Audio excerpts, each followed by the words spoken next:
And hello, everyone. Hello. How everyone is doing tonight? Welcome to our time to talk. I am extra excited today because you will already have noticed that I have a special guest with me, extra special co-host Faye Washington. Hi, Faye. How are you doing? Hello, Rafael. How are you doing? Yes, very happy to be here. Exciting, isn't it? Very Very happy. exciting. Um, Guilherme had a last minute conflict, Mm, so he won't be able to join us. He might be able to join us at some point. We'll see. But in any ways, we have Faye stepping in to help us and guide us in this chat. Um, mm, and as usual, we are talking about mediumship. yep. Um, Today is our ninth episode. And the main question, talking point behind it is how to develop mediumship. Okay. Um, Before I go on, as usual, I have to pay my thanks and respects to the great groups behind this initiative. So, both Faye and I, we are members of SSL, the Spiritist Society of London. Um, we are a study group that gets together twice a week, once virtually and once in face to face, and to study Spiritism in the books and spread the Spiritist knowledge. SSL is affiliated to BUS, the British Union of Spiritist Society. BUS is a federation, it's like an umbrella company that unites all the Spiritist societies in the UK. And the third one, our super special broadcaster, Kardec Radio, which has been around for so long, over 10 years. So Yeah. many content they have in multiple platforms. By the way, download their app that you can access pretty much everything that they have um, in your phone. All three groups are committed to spreading the knowledge about Spiritism in the world. Back to our episode. Yep. How to develop mediumship. And before before I even give us a little bit of a recap of what we've been talking about in the previous episodes, I want to remind everyone, please send your hellos and comments, questions. You agree, you disagree, you want to know more, send us in the comments because that Yeah. helps us Sure. a lot. Right, Faye? Faye usually is on the other side. She's always helping and participating in the comments. I always say hi, Faye. So today we pulled her in to help us live. Before I Pleasure. do the recap, I want to leave a question to everyone actually, which is how to develop mediumship. I want you to have a think about and try to send your suggestions, your comments. What do you think answers this question? Um, Anyways, remind us of what we mentioned the past weeks. We were talking about if anyone could be a medium or not. That was pretty much what was guiding our conversations in the past weeks. Our conclusion was that we are all mediums to a certain extent, right? Because we are all sensitive. We have some level that connects us to the spirits. Not everyone is an ostensive medium because that's a characteristic that's given to people according to their needs and their missions. Mm-hmm. Um, that's something that is part of your life plan, let's say. It's part of your body and your spiritual body when you were born. Um, so you have the specific equipment to be an ostensive medium to allow you to do that. And here we already have a clarification in relation to our question today that by addressing this question, how to develop mediumship, we're not going to be able to teach anyone how to see or to hear spirits, or that's not what's behind this. Um, because that is dependent of you already having that possibility within you, right, Faith? Yeah. So far, yeah. Um, but if you have that ability in you, we should cover how to develop and put it to use towards your fellow human beings. And if you don't have that on you, the same points are still applicable. You can still expand your sensitivity. You're able to connect with your spiritual mentors, your benefactors more easily. Um, so, in any ways, you have a level of mediumship that can be developed. In the past weeks, we also reflected that being an ostensive medium is not related to being evolved or enlightened. Kardec mentions that many potent mediums did not have the moral principles to back them up, and many people that had a lot of indication that were very morally elevated, let's say, were not mediums. We even brought a couple of cases from the book The Messengers last week. Um, we heard about Ottavio and Asselino, who were meant to be mediums, dedicated to good work, helping others. They had a lot of support behind them, but they failed. And why was that? Because being a medium is not a synonym of being morally superior. Ostensive mediumship is just like any other sense, like your sight, like your speech, your intelligence, and to put all of these assets to good work, you need to study, you need to commit, you need to make sacrifices, because at the end of the day, the journey is to be better from a moral perspective. Being a medium is just something on top of that some people might have and others might not. So I think this is a great hook. This is a hook for us to talk about development of mediumship. Now, Faye, going to you. How much do you think that these two should be connected? The development of mediumship with individuals' moral journey and progress. What do you think? Well, it's all a matter of choice, but I think if assuming that we are talking of somebody who wants to develop the mediumship or anything around it, towards the good, so it would be intrinsic relationship between pursuing a path towards the good, towards light, because that is the only and safest way to do anything in life, as I see it. And as mediumship is, let me call it that, an area of activity, because it's very active. Um, I can't think of mediumship without any link to work, like you said, for commitment and discipline. It's a means to achieve, to realize some work, and to be charitable and take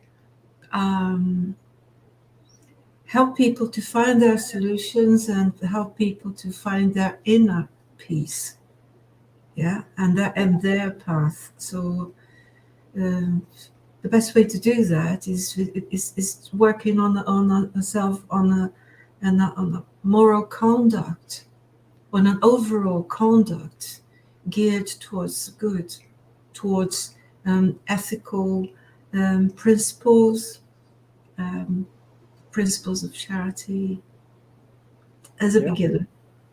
absolutely. I agree 100% with you. And the one of the key a few keywords you mentioned, I think we're going to explore, which were study, work. I think work was probably the main one.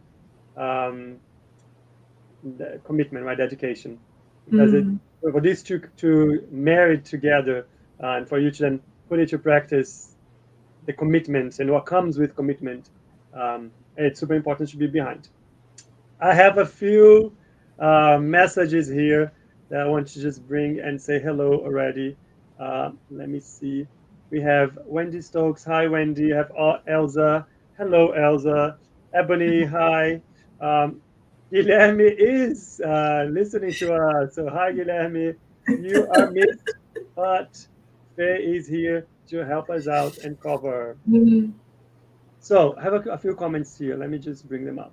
So Elsa mentions, we know that when children are given signals of mediumship, he or she can be treated with natural abilities of parents, educators, and not to encourage them. As in few years, they will be in understand that the hearing and seeing that people will disappear or carry on. And later on studying, they can be a good mediums to help people. Yeah. That is a very good point. Sorry, Faye, you're going to say something. Well, if I may, yes, because that relates directly to my personal experience with my kids, my children. Um, uh, they're both very sensitive. They're both, hello, Manu. Um, they're very good mediums, and my son is now a yoga teacher. My daughter is gearing towards healing service, healing work. But the thing is, when my son was about four, so you talk more freely. One night he sat up on his bed, and I had a big window, and just before sleeping, and he said, "Mom, is that the star I came from?" I, I froze, and I took a deep breath, and I said, "Which one?" And he said, "That one." And I looked to see, "Yeah, I think you're right, yes." And he said, "Oh, nice." And he went back to sleep. Then on the next night, he was just about going to bed. Everything was dark. He was going to sleep. Finished the story, and he said, "Mom, who's that granny sitting over there?" I had a rocking chair on it, and I froze. I said, that's grand. Just here to see you. Don't worry." He said, "Oh, she's Steve." Yeah. And at the time, I didn't have, I had all this connection, but I wasn't so much involved. And the final straw was when he was about 5. I could see that I was in the kitchen working, and he was dashing. I could see that he was running out in our living room. And he was usually quiet, but it sounded, was there anybody there? But I just waited. He says, "Mom, can I go there?" Of course, come on. He says, "Mom, I'd like to show you my new friend. This is Emmanuel." And it was a friend I couldn't see. I didn't want to frighten him. I didn't want to disappoint the boy. So I gathered that the friend would be next to him. So I greeted him. "Oh, hello, Emmanuel. So you're playing?" And they sounded as if there were 3 kids in the room.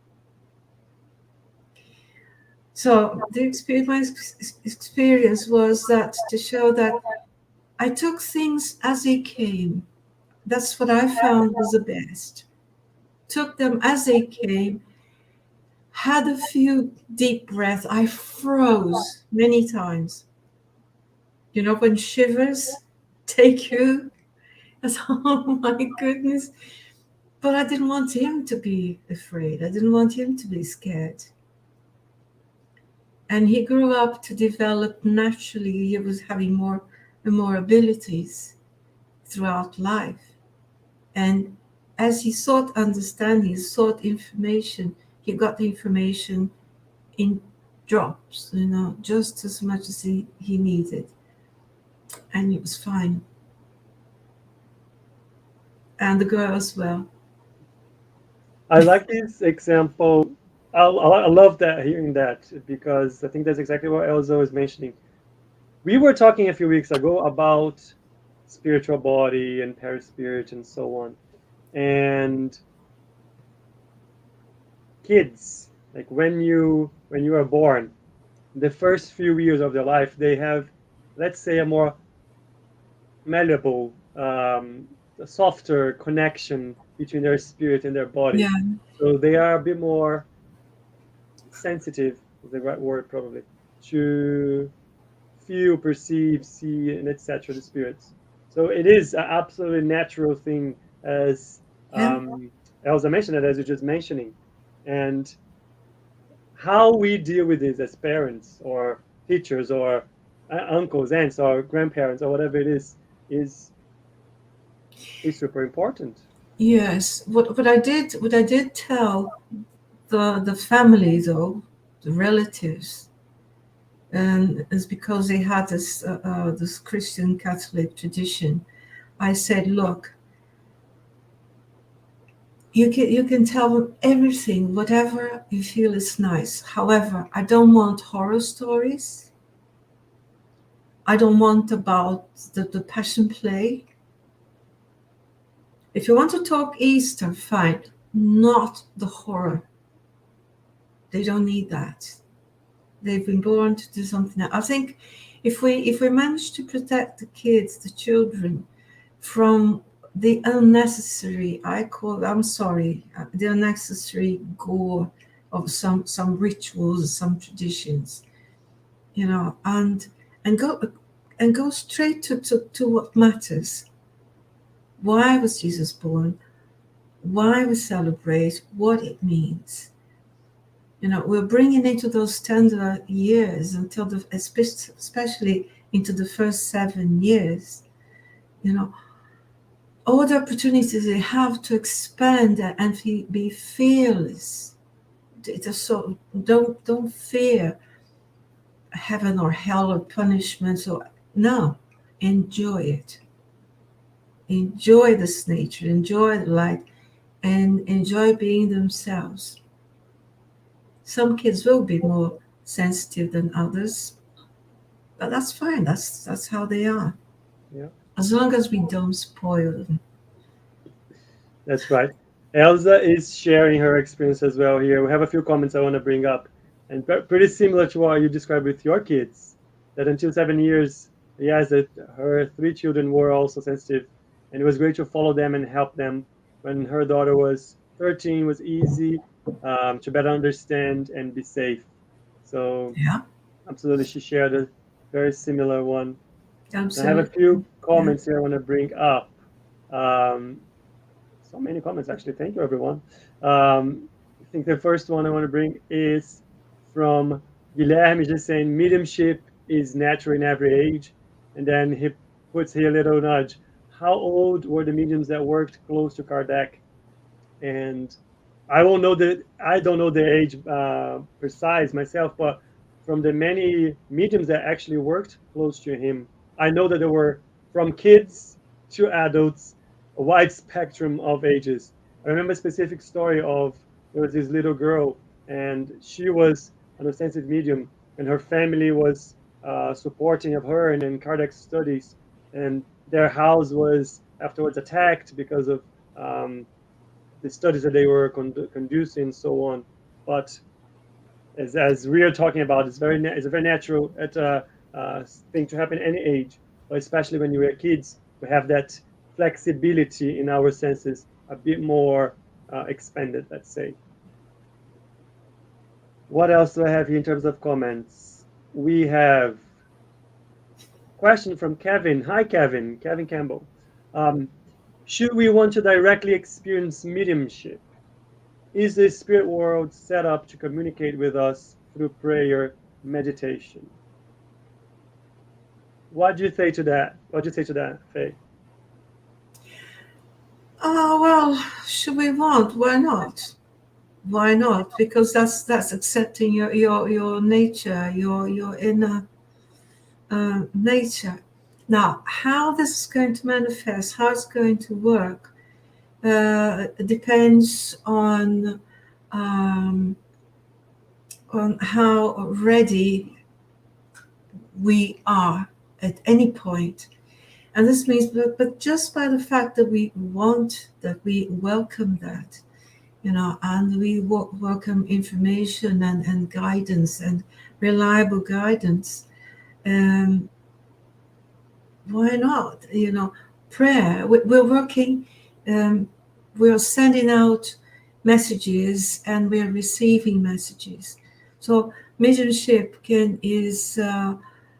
includes inspiration, includes the work that you do in meditation when you expand your sensitivity, your reception, your receptive abilities. So there are many ways, many levels of that work, and it all encompasses mediumship. I would say it's a shame denying it.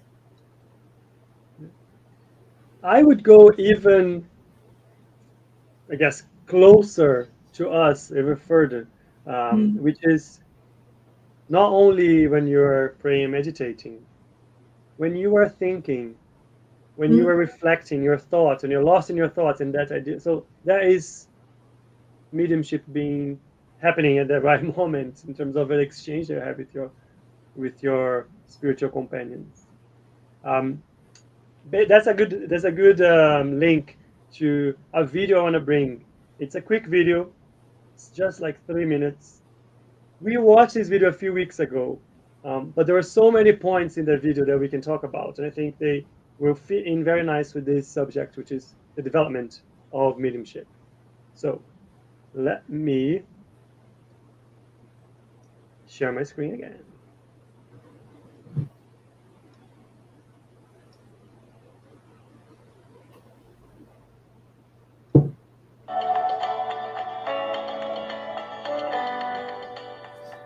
Hearing voices is a very common human experience. And sometimes it can happen during a period of time, or some people more regularity. What you need to think about when hearing voices, is what are the voices saying to you? Is this disturbing you? Is this affecting your daily life? Is this affecting your mental health? So if it's affecting your mental health, you need to be thinking, do I need to see a doctor? And to see what's going on. Some people who have what we call mediumship, that means the ability to hear the spirits from the other side, they can hear the spirits. So, what spirits do we hear?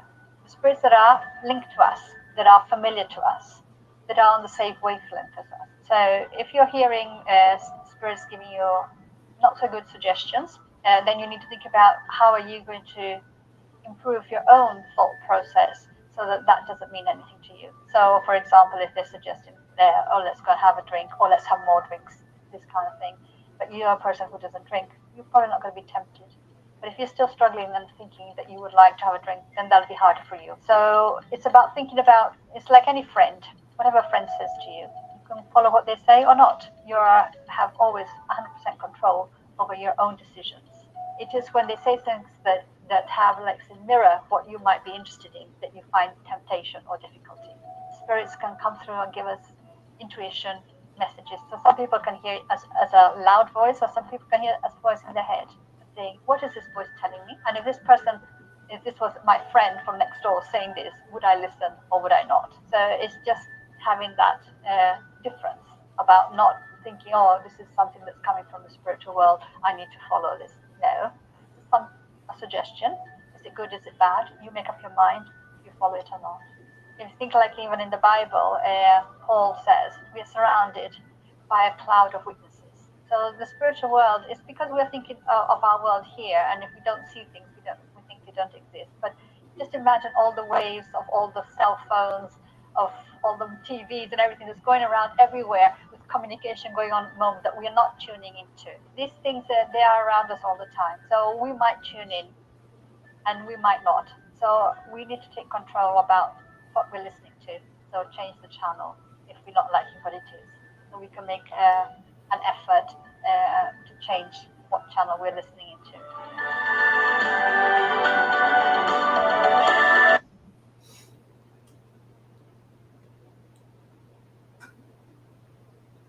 Mhm. So we are all constantly exchanging, right? And if you're hearing, if you're seeing um, something, if you're feeling something, um, if somebody near you starts showing signals that they are ostensive mediums, what do we do? What should we do? Um, I think that the first thing that I want to bring back is something that Guilherme just mentioned is it's a natural phenomenon, right? It's something that occurs since forever, since humankind has been around. we always have had this exchange with the spiritual. We always have had mediums that were sensitive, mediums that were more sensitive, and so on. So the best thing to do is to allow it to flourish. If it's a natural phenomenon, allow it to flourish naturally.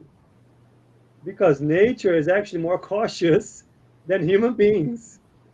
Um, but, of course, one needs to come with that allowing the development of your mediumship. Trust that if you are someone that you know is going through finding their mediumship, that God is behind it, that there's a purpose to that. Um, of course, you need to agree that when these things are happening, sometimes it might be tiring, it might be an inconvenience for the medium, for the people around them. Um, I am thinking about an example here, which is the movie, The Sixth Sense, and I'm gonna share a little bit of a spoiler if you never watched the movie. I'm sorry about that, but the kid who can see spirits and in the movie and is a bit reserved and a bit afraid of it, avoids them a little bit, runs away, and so on. He does all of that until he understands that what the spirits want is some help. They want to address something, they want to clarify something, they want to send a message. Um, Believe me, that is also one of the first things that as mediums, the medium's book described that we need to do in the case that we start to see things and understand things happening to us. Look, that's okay. I mean, it might be a bit scary in a moment, it might be a bit confusing. It's part of the journey, but allow it to happen. If the spirit's trying to communicate, try to understand what they want. Um, but, and this is a big one, usually when we are starting to realize, in this case, the spirits around us, the spirits that are around us and accessible to us, like the video was just talking about, they can come in the same wavelength to us. They are the ones that start getting in contact. They're trying to pass a message or send a message to us. These are the spirits that are familiar. They are connected to us through their interests, through their thoughts. It's the same ones that we have. The more evolved spirits, allow them to connect to us and send those messages or appear to us or talk to us as a way to get our attention. It's a trigger. It's an opportunity for us to start the process, the understanding of, oh, we are a sensitive medium. Pay attention to this. This is happening to you. Pay attention to this, and so on. There are a few examples in the medium's book that actually talk about that. And I brought one here that I want to share with you. Let me get my screen back on.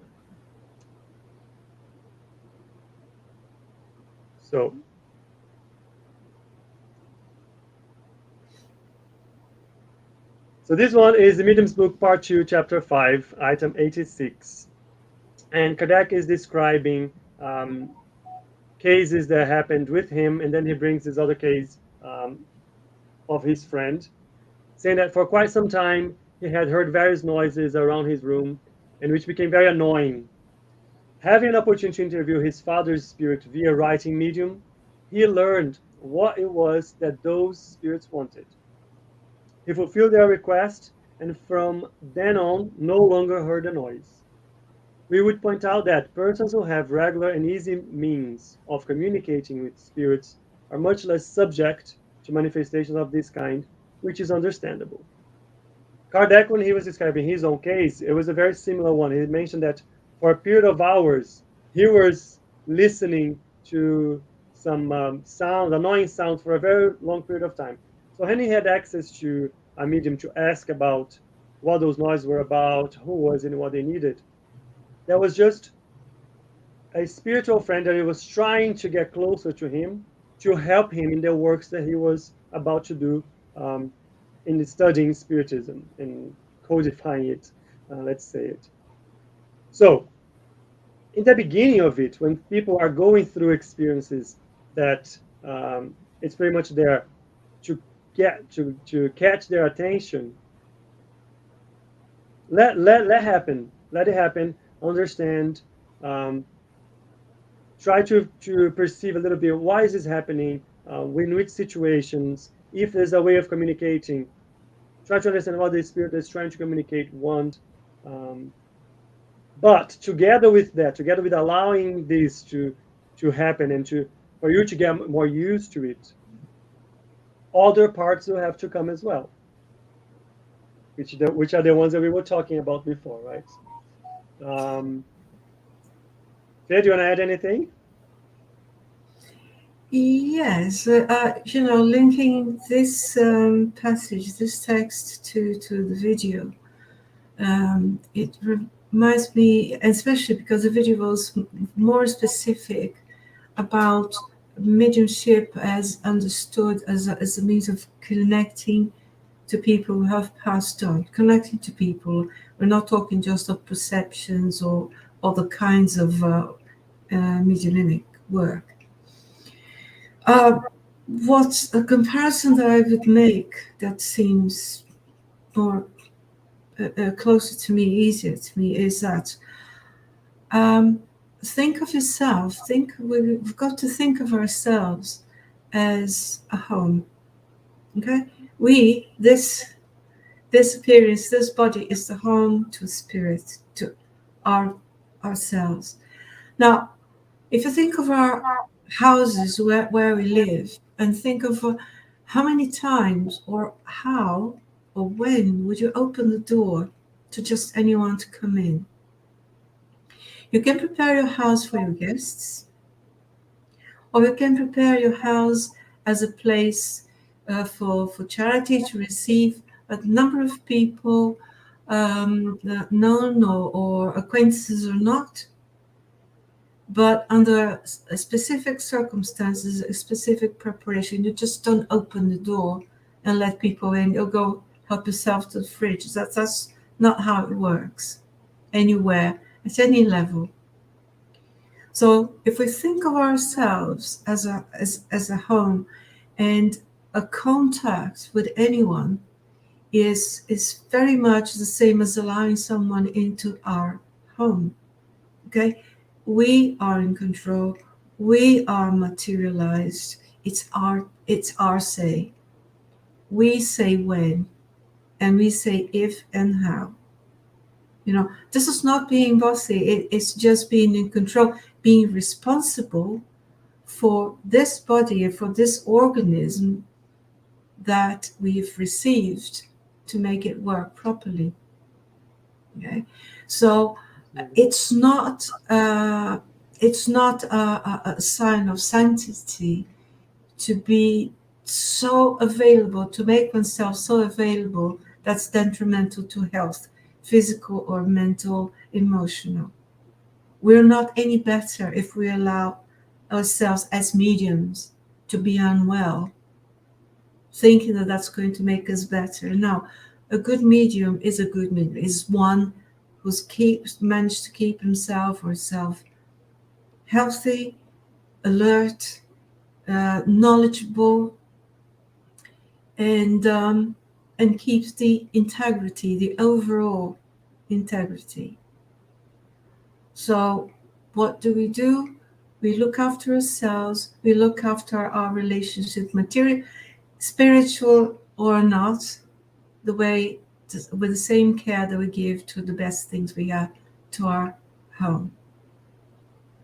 And I think I'd like to make this comparison, because then, and you mentioned the good spirits, the good mentors.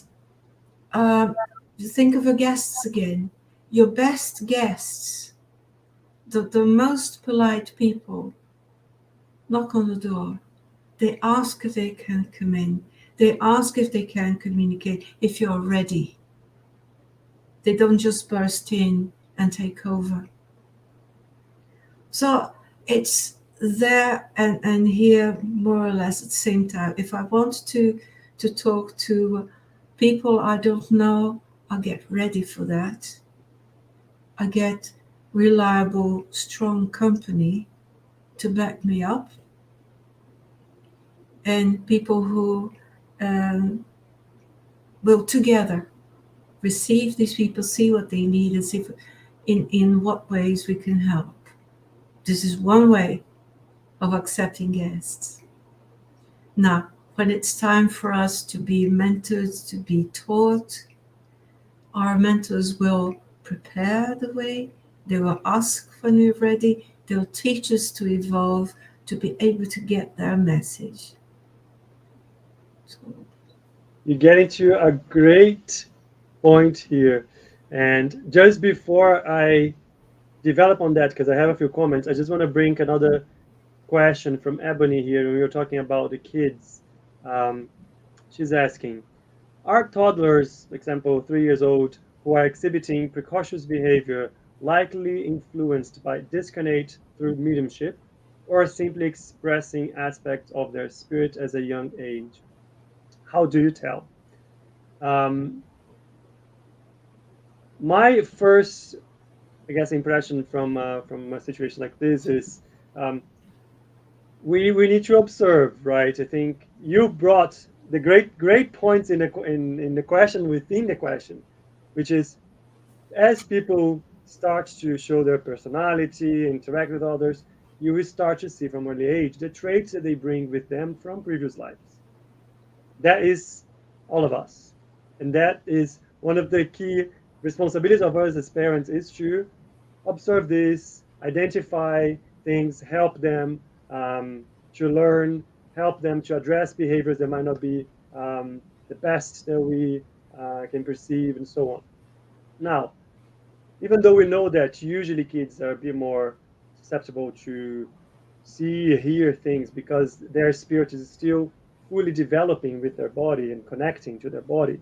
Um, I wouldn't rush to think that any precocious behavior is linked necessarily to mediumship. It could be, but could not be. I think it's a matter of observing it, see what kind of other indications are coming through. The example that Faye brought of her kid, I think was a good one because then there was indication of the kid telling you, "Oh, this person is here, sitting there. I can see that person there. I'm talking to this person." Those things a bit more an indication. Behavior wise, I would probably observe a bit more because it could be as well related to their own personalities. yeah, you've got to remember that the children today are older than we think. Yeah? Great point. They're babies, but the things that the children of today have more experience than I had as a child.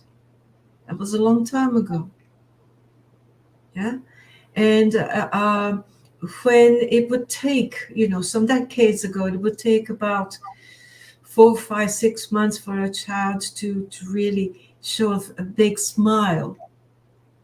They're smiling when they're born. They're smiling today when at 1 or 2 they show awareness. You can see that with the eye contact to see a newborn, and there is an eye contact, and there is somebody there. There is a connection. So I think our physical and spiritual evolution manifests itself like that. So when sometimes we say precocious, well, is it in relation to the environment, to where we are, or in relation to our experience a few decades ago? And many of them, be surprised, because many of them look incredibly precocious, and they are, because they're more alert. They're mentally connected more than we think. They come with abilities to do things, little machines, and that would take me a decade to learn. And I probably won't learn. No. Yeah. Guilherme brought a very good point here as recommendations to you, Ebony. I'm going to bring them in the screen. Observe, monitor the progress of the events, recommended the practice of the gospel at home. Absolutely, the gospel at home is something that definitely helps clean the environment. Yeah. Clean the environment in terms of the thoughts, in terms of the energy, in terms of the spirits that might be present around you in your house or within your family, and their intentions. So definitely something good practices here to be shared Yeah. and to take with all of us. To be very honest. Um, all right, I can see there's a lot of traction with the mediumship and childhood. So definitely a big topic for us to bring in another one. I think there's so much to talk about this. That's great. Right. Let me go back to what we were talking about. Okay, but what if we see some if we are going through somebody's going through, how do we deal with it? And we started talking about, look, this is a natural phenomenon. Let it happen naturally. But together with the naturally, the element of control that Faye brought, I thought that was super important. Um, because I said, look, if you identify what the spirit wants and try to solve whatever issue that is the starter of that effect, um, that will probably go away, but mediumship won't go away, it's still there. And if there's no need to generate inconvenience anymore, it won't happen. But for that, you as a medium need to study, you need to learn how to control your mediumship. So you can decide in which situations you allow the phenomenon to happen. The other big item is usually the spirits that want to get our attention in inconvenient times are of an inferior nature, as I was talking about. These spirits can always be dominated by a higher moral position. Mm. Always, always. Yeah. So here we have another very, very big item. And I can see here that Elsa mentioned that in her comments as well. This is the biggest item, to be very honest. Um, as a medium, you need to acquire, through your own efforts, that higher moral position. Yeah. Because that is how you will repel inferior spirits and attract superior ones. So instead of trying to block mediumship, avoid it, which can be very detrimental to you, as we saw in the cases last week. You need to allow it to develop by imposing your will and control over the spirits that want to use you to communicate. How do you do that? Again, by your superiors moral ground.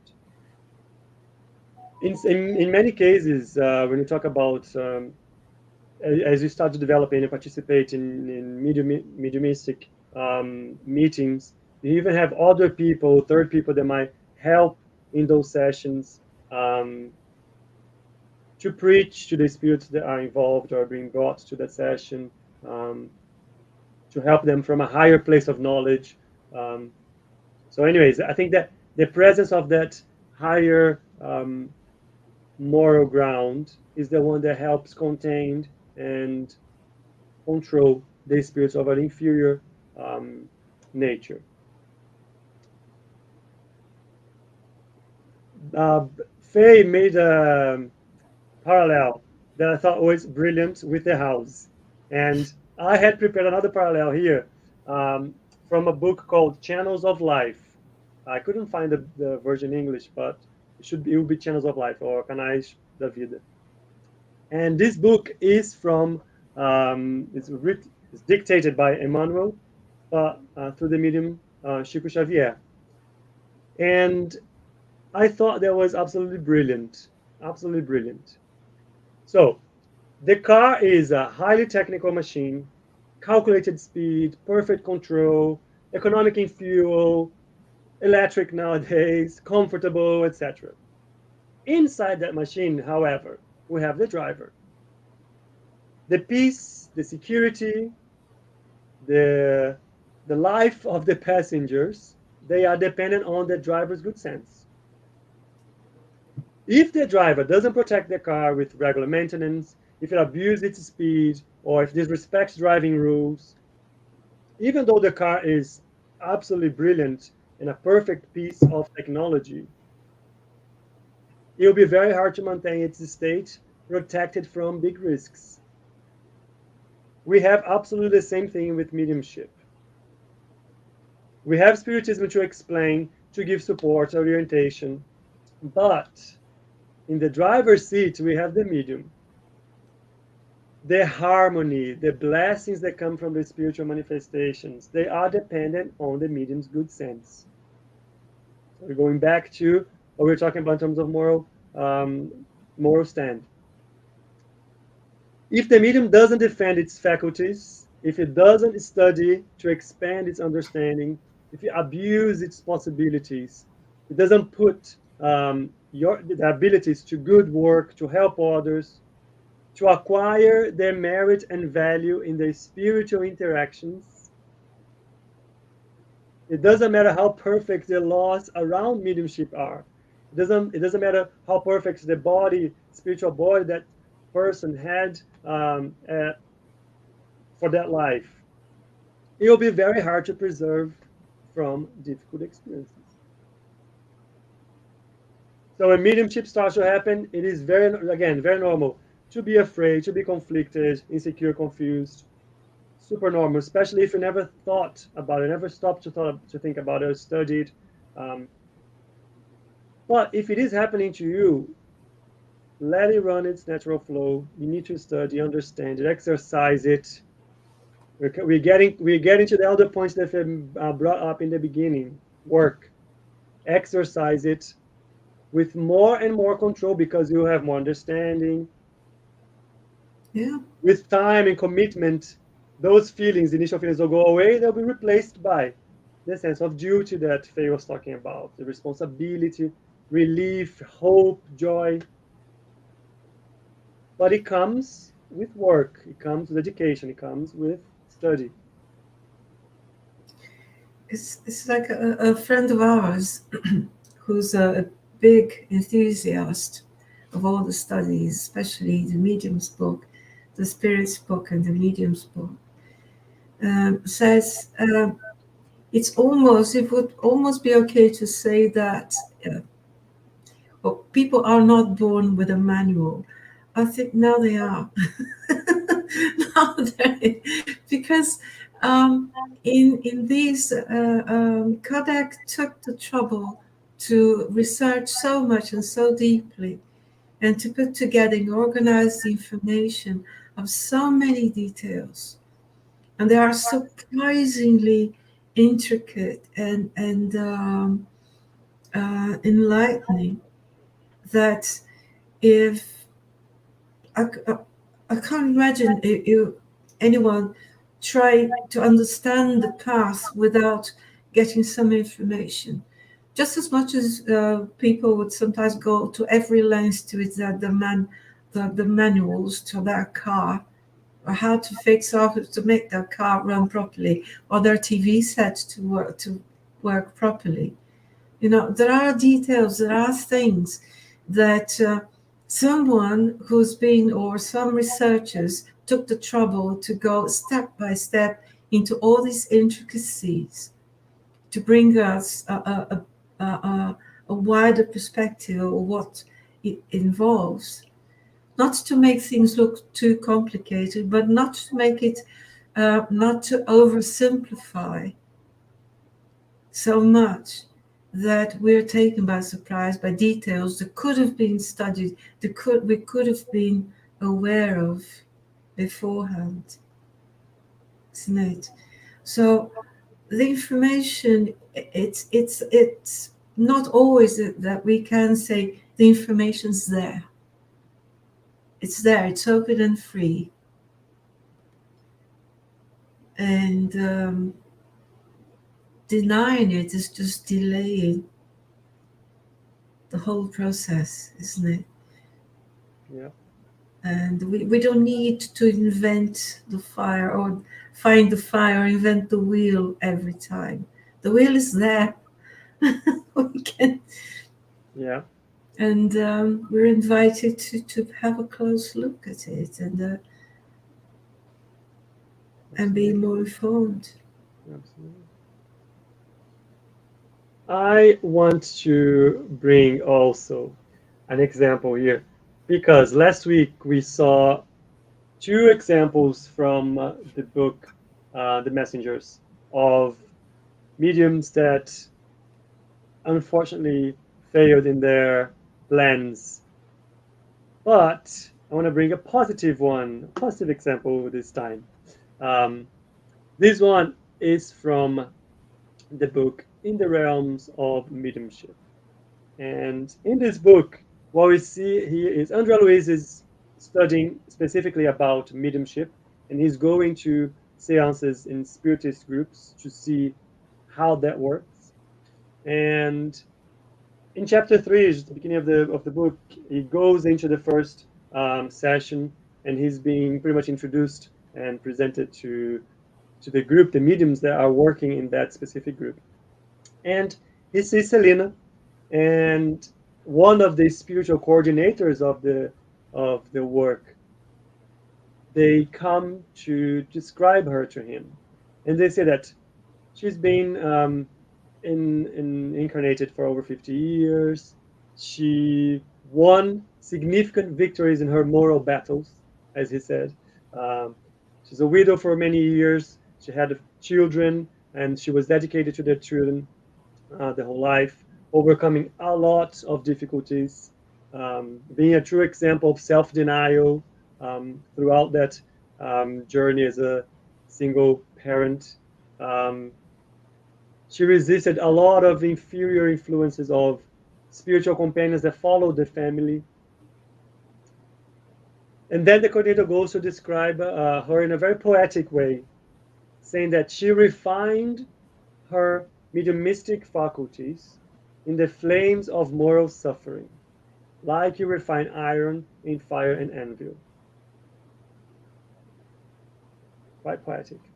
Then he goes on to say that she's not only a devoted medium, but a servant in the building of spiritual values, diligent, humble, distributing her time between obligations and edifying studies.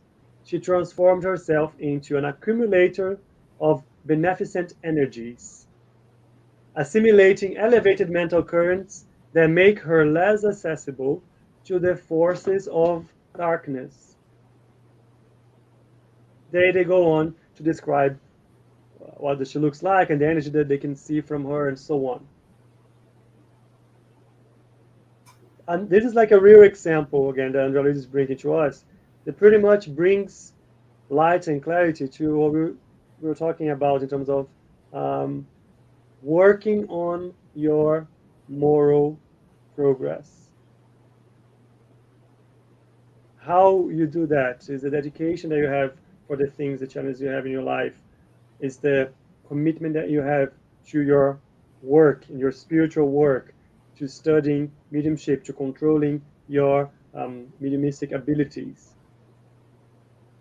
Those are the things that will help you in that kind of progress, help you to show how serious you are about understanding what's going on and putting that skill and ability to good work. It's very nice to see examples like that because we know it's possible. It's there.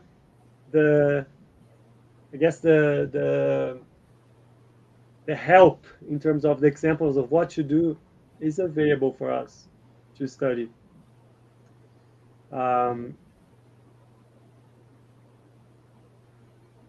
What do you think, Faye?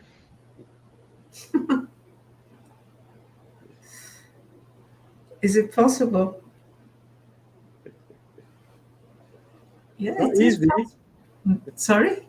It's not easy, but No. I was thinking it's the whole thing is it's a huge plan of education on all sides. We learn, they learn, by our in the end we are learning the ways to relate, to address, to treat people here and there, and they're learning too. So it's when we if we allow the contact of people and trying to help them, trying to give them any guidance, it's that we all take turns, and then at another moment will be for us. We will be given the guidance, isn't it? And we'll have to adjust our behavior in such a way that we're deserving, or we are the guidance is accessible. And then it turns the other way around again. So if those who need our support, they'll probably need to adjust and understand that there are a few ways perhaps could be improved. Otherwise, communication is difficult. So it's this ping pong of help and being helped. Not easy, but that's why it's a school. Yeah. Isn't it? It is indeed. We are getting close to the end, but there's a one question here that came in the beginning that I was saving it for the end because I think it's a good message I want to reinforce that we mentioned before, but I want to mention again. And the question I'm talking about is, I believe it's from Wendy. I'm not sure, it's not signed. But she asks, where to find a good Spiritist mediumship course to study in English under the Spiritist philosophy? And what I say is, for sure, you can contact BUS and SSL, and we can share with you the programs that we know are being run in the UK, specifically about mediumship and studying of mediumship. But I actually want to extend that invitation and the news to everyone. If you are experiencing something that indicates that you are an sensitive medium, or if you know somebody who is, or maybe just want to get involved to be more in this specific subject and understand it and study, we recommend, as we said, pay attention, understand what's going on, what kind of phenomena is happening around you, what exactly is that you are experiencing. Don't panic, it's a natural thing. Look for an institution or group that you know, that you trust, so they can help you understand, they can help you guide in terms of putting that to a recurrent work, studying what you need to study so you can understand that behind. Show, again, your commitment, your interest, and put the work in. If you don't know any groups that are local to you and you still be lost trying to find, reach out. We can make that connection. We can help you, can introduce you to a group that is local to you or closer to you, in case you don't have one. But don't panic, don't be afraid. This is a normal thing. And if it's happened to you, it's an opportunity. So let's use it, put it to good work and to good use, because at the end of the day, that is what we are here for in this planet, right? And this thanks to today's technology, there are so many groups, study groups out there, and that people can join good, reliable study groups. Yeah. So please contact Buzz to find out more about them. Yeah. We do have a necessary program, a plan, a POMAP. So, and you have a lot of material in the website from BUS, so you can look for the content of the programs and the books there as well. But if you still have any doubts and questions, just send us a note, send us a message, and we will help you out. With that, I want to say I loved it. Thank you so much, Faye, to be here. It was such a pleasure My to pleasure. share this with you today. It was brilliant. Don't know if I'm going to let Guilherme come back. Don't say that. No. It's lovely. It's been lovely to be here. Thank you all for watching. Thank you for the opportunity. Yeah. Thank you. And I want to say thank you everyone for your questions as usual. They make such a difference. Elsa, Guilherme, Everardo, Marco, Ivy, Ebony. Who else? I don't want to miss anyone. Munir and Wendy. Thank you so much. Hope to see you in a couple of weeks. Yep. And that's it for now. See you around on the flip side. See you. Bye. Bye.